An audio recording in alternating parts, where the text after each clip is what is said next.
BJP. Elanad area കമ്മിറ്റിയുടെ ആഭിമുഖ്യത്തിൽ വികസിത കേരളം മാറുന്ന എളനാട് എന്ന മുദ്രാവാക്യം ഉയർത്തിപ്പിടിച്ചുകൊണ്ട് കുടുംബസംഗമം സംഘടിപ്പിച്ചു. ബി.ജെ.പി. സംസ്ഥാന ജനറൽ സെക്രട്ടറി ശോഭാ സുരേന്ദ്രൻ ഉദ്ഘാടനം ചെയ്തു. 100 തരത്തിൽ ചെയ്യാം, എന്നാൽ 100 തരത്തിൽ ആവിഷ്കരിക്കേണ്ട സ്വച്ഛ് ഭാരത് പദ്ധതിയെ ഇന്ന് പഞ്ചായത്തിലെ പ്രസിഡന്റും ജില്ലാ പഞ്ചായത്ത് പ്രസിഡന്റും MLAയും മുഖ്യമന്ത്രിയും ചേർന്ന് പേര് മാറ്റി പണം അടിച്ചു മാറ്റിയെടുക്കാനുള്ള ഒരു സാഹചര്യം സൃഷ്ടിച്ച് അത് ഹരിത കേരളമാക്കി മാറ്റി. ഹരിത കേരളം പദ്ധതി അപ്പൊ പിണറായിക്ക് ഇഷ്ടമുള്ള ഒരു പേരിട്ടു.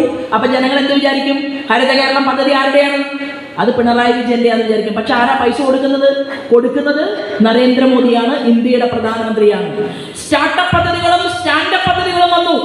ഇന്ന് ഏറ്റവും വലിയ അന്തർവാഹിനി കപ്പൽ, ആ അന്തർവാഹിനി കപ്പലിന്റെ പാർട്സ് ഉണ്ടാക്കുന്ന ധാരാളം സെന്ററുകൾ രാജ്യത്ത് വിവിധ സംസ്ഥാനങ്ങളിൽ ഉണ്ടായി. ഇടയ്ക്കിടയ്ക്ക് പിണറായി വിജയൻ പോയി തമിഴ്നാട്ടിലെ മുഖ്യമന്ത്രി സ്റ്റാലിനെ കാണുമ്പോൾ സ്റ്റാലിൻ പറയും, ഞാൻ നിങ്ങളോട് പിന്തുണയുണ്ട്. പക്ഷേ സ്റ്റാലിൻ അവിടെ എന്ത് ചെയ്യുന്നു എന്നറിയോ? കരുണാനിധിയുടെ മകനായിട്ടുള്ള സ്റ്റാലിൻ AIDMKയുടെ നേതാക്കന്മാരോട് പറയും, എന്താ പറയാ, നമ്മൾ ഒരുമിച്ച് ചേരണം. എന്തിനു വേണ്ടിയിട്ടാണ്? നരേന്ദ്രമോദിയുടെ കയ്യിൽ നിന്ന് തമിഴ്നാട്ടുകാർക്ക് കോടാനുകോടി രൂപ നേടിയെടുത്തുകൊണ്ട് കൊണ്ടുവന്ന് കൊടുക്കാനായി അവർ ഒന്നായിട്ട് അവര് പദ്ധതികൾ സമർപ്പിക്കും. ആ പദ്ധതികൾക്ക് പണം കിട്ടും. അവിടെ ആപ്പിൾ ഫോൺ പോലുള്ള കമ്പനികൾ വന്നു, സ്റ്റാർട്ടപ്പ് കമ്പനികൾ വന്നു, സ്റ്റാൻഡപ്പ് പദ്ധതികൾ വന്നു. നമ്മുടെ കുട്ടികളൊക്കെ ഇവിടെ നിന്ന് അങ്ങോട്ടേക്ക് ചേക്കേറാൻ, തമിഴ്നാട്ടിലേക്ക് മാത്രമല്ല രാജ്യം വിട്ടു പോവുകയാണ് മക്കൾ. കേരളത്തിൽ നിന്ന് 10,000-കണക്കിന് വരുന്ന ചെറുപ്പക്കാരികൾ അവർ ഇവിടുത്തെ വിദ്യാഭ്യാസം കഴിഞ്ഞ് കേരളത്തിൽ നിൽക്കാതെ അവർ പുറം നാടുകളിലേക്ക് പോകുന്നു.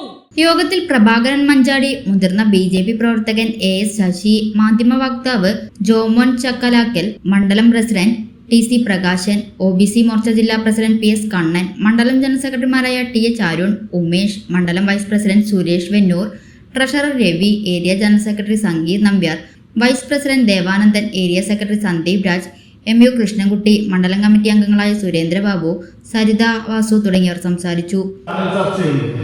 അപ്പൊ അതുകൊണ്ട് ഞാൻ ശോഭ ചേച്ചി വരുന്നതിന് മുമ്പാണെങ്കിൽ ഒരു മിനിറ്റ് ആശംസ പറഞ്ഞ് പോകാമെന്ന് കരുതിയാണ് ഞാൻ പോവുകയാണെന്ന് പറഞ്ഞ് കയറി. എന്നാൽ കൃത്യസമയത്ത് ശോഭ ചേച്ചി വന്നല്ലോ, ഞാൻ അതിലേറെ സന്തോഷവാനാണ്. ശോഭ ചേച്ചി, ഞാൻ വാസ്തവത്തിൽ പ്രോട്ടോകോൾ പ്രകാരം ഇവിടെ നിൽക്കേണ്ടതാണ്. ഞാൻ മറ്റൊരു ജില്ലക്കാരനാണ്, മറ്റൊരു ജില്ലയിലെ മോർച്ചയുടെ പ്രസിഡന്റാണ്, അല്ലെങ്കിൽ നമ്മുടെ സംസ്ഥാന മാധ്യമ വക്താക്കളുള്ള ഒരാളാണ്. പക്ഷെ ഞാനിവിടെ പറയുകയായിരുന്നു, നമ്മുടെ ശശിയേട്ടനും ഞാനും ഒക്കെ, അല്ലെങ്കിൽ ഇവിടെ ഇരിക്കുന്ന ഓരോരുത്തരെയും പേരെടുത്ത് വിളിക്കാൻ കഴിയുന്ന ഒരു ആത്മബന്ധം ഒരു പ്രോട്ടോകോളിലല്ല വാസ്തവത്തിൽ ഞാനിവിടെ വന്നത്, ഒരു സ്നേഹബന്ധത്തിലാണ് വാസ്തവത്തിൽ.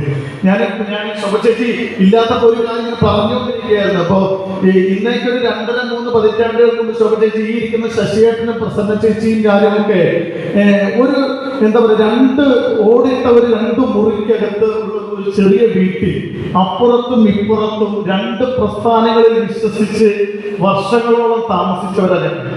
അപ്പൊ ഞങ്ങൾ തമ്മിലുള്ള ആത്മബന്ധം, ഞാൻ പറഞ്ഞു വന്നത്, ഇന്നാണ് ഈ ആവശ്യമില്ലാത്ത വർഗീയതയൊക്കെ BJPക്ക് കെട്ടിവെക്കാൻ ആളുകൾ ശ്രമിച്ചുകൊണ്ടിരിക്കുന്ന ഒരു കാലഘട്ടത്തിന് നടുവിൽ ഒരമ്മ വെച്ച മക്കളെങ്ങൾ സ്നേഹത്തിൽ ഞങ്ങൾ ജീവിച്ചിട്ടുണ്ടെങ്കിൽ അങ്ങനെ ഒരു സംഘപ്രവർത്തകനാണ് ശശിയേട്ടനെ പോലെയുള്ള ആളുകൾ ഇളനാട് ഏരിയയിൽ ഉള്ളത് ഓർത്ത് നിങ്ങളെല്ലാവരെയും ഓർത്ത് വളരെ സന്തോഷവാനാണ് ഞാൻ. യോഗത്തിൽ പഴയന്നൂർ ബ്ലോക്ക് മാർക്കറ്റിംഗ് കോഓപ്പറേറ്റീവ് സൊസൈറ്റിയിൽ നടന്ന തട്ടിപ്പിനെതിരെ കേന്ദ്ര സഹകരണ വകുപ്പ് മന്ത്രി അമിത് ഷായ്ക്ക് നൽകുവാനുള്ള പരാതിയുടെ പകർപ്പ് ആക്ഷൻ കമ്മിറ്റി അംഗങ്ങളായ സുധാകരൻ, ഷിബു അടിച്ചിറക്കളം, പ്രദീപ് അടിച്ചിറ തുടങ്ങിയവരുടെ നേതൃത്വത്തിൽ നൽകി. ഏളനാടിലെ വിവിധ തുറകളിൽ കഴിവ് തെളിയിച്ച കലാകാരന്മാർ, വീരജവാന്മാർ, തൊഴിലുറപ്പ് തൊഴിലാളികൾ, ആശാ വർക്കർമാർ എന്നിവരെയും കൂടാതെ ഏളനാട്ടിലെ ജനസംഘം കാലത്ത് ഈ സംഘടനയ്ക്ക് വേണ്ടി അഹോരാത്രം പ്രയത്നിച്ച മുതിർന്ന BJP പ്രവർത്തകരെയും വേദിയിൽ വെച്ച് ശോഭാ സുരേന്ദ്രൻ ആദരിച്ചു. സൗജന്യ വൈഫൈ കണക്ഷൻ അങ്ങനെ വരാൻ വഴിയില്ലല്ലോ. ഫ്രീ മോഡം ഇൻസ്റ്റലേഷൻ ചുമ്മാ.